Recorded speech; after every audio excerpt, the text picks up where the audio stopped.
So here's a question for you. Can a court actually force a man with absolutely no income to pay his wife? And if they can, how's he supposed to do it? Should he beg, borrow, or maybe even steal? Well, let's get into it.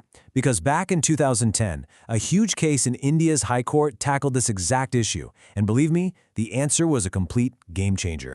Right there. That's the quote that really shook up the legal world. It's so direct, it's incredibly powerful, and it came straight from a high court judge. But to really get why Justice S.N. Dhingra felt he had to be so blunt, you have to hear the story that got him there. It's almost unbelievable.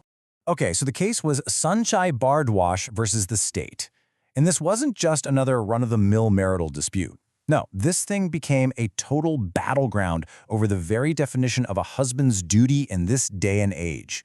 It really made people ask, is that duty absolute, no matter what? Now, at the very center of all this was a legal concept called interim maintenance. The easiest way to think about it is like a temporary support payment. A court orders one spouse to pay the other while their divorce or domestic violence case is still going on.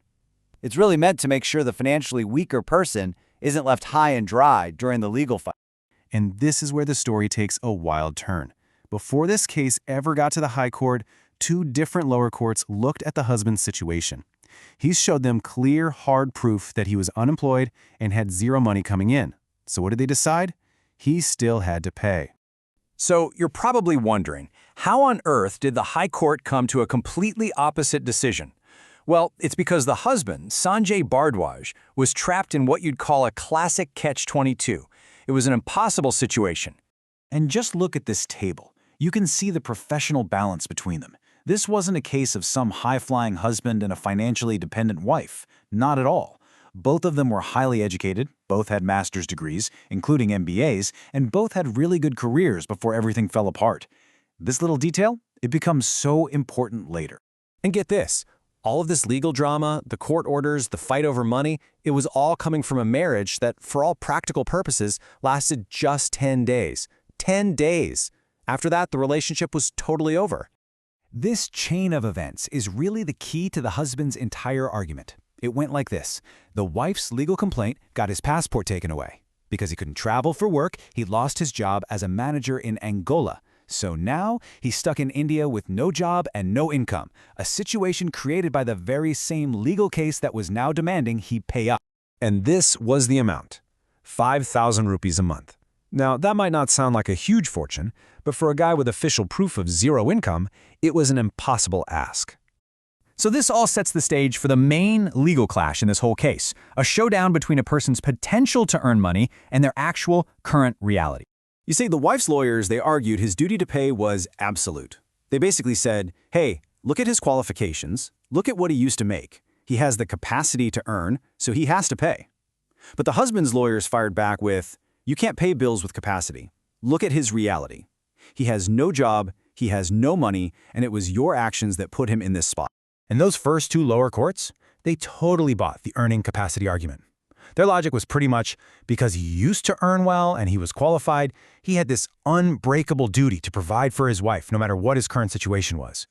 But then, when the case landed in the Delhi High Court, Justice Dhingra did something different. He took a step back and looked at the whole thing through a much bigger lens, one that wasn't about old traditions, but about the Indian Constitution itself. This was his opening shot, right at the start of his judgment. He wasn't just seeing this as a simple domestic dispute. He was seeing it through the framework of constitutional equality. And that one idea would change the entire argument. The court's logic here was so simple and so powerful. If you have two people who are equally qualified, right, they both have MBAs, and they're both unemployed, you just can't treat them differently under the law because of their gender. You can't just force the unemployed husband to support the unemployed wife simply because he's the man. And this really gets to the core of the court's thinking. Justice Dhingra basically argued that a legal order has to be something a person can actually follow. The law can't give a command that forces someone to break the law by stealing or to go out and humiliate themselves by begging just to pay a maintenance order. And finally, the court just brought it all back to basics. Every maintenance law in India says that the person paying has to have the means to pay.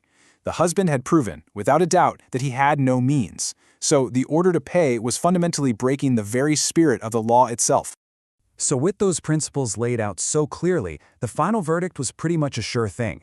And its ripple effects have been shaping Indian family law ever since. The High Court sided with the husband. It completely canceled the maintenance order. It was just a decisive win based on pure logic, the actual law, and a very modern view of equality. But listen, this wasn't some kind of get-out-of-jail-free card for all husbands. The key words here are genuine, involuntary unemployment. The ruling protects someone who truly can't work because of things they can't control, not someone who just quits their job or hides their money to get out of paying. It makes courts look at the real facts on the ground. And you can really see how this one single ruling created a lasting legacy. That 2010 decision became this key precedent that other courts started using. Then later, the Supreme Court's rule for mandatory financial disclosure actually made the original idea even stronger. Maintenance orders have to be based on truth and proven facts, not just on assumptions. And all of this leaves us with one final thought. You know, this case isn't really about one couple's 10-day marriage. It forces all of us to ask a much bigger question about what financial responsibility and dependence really mean when two partners are, for all intents and purposes, equals.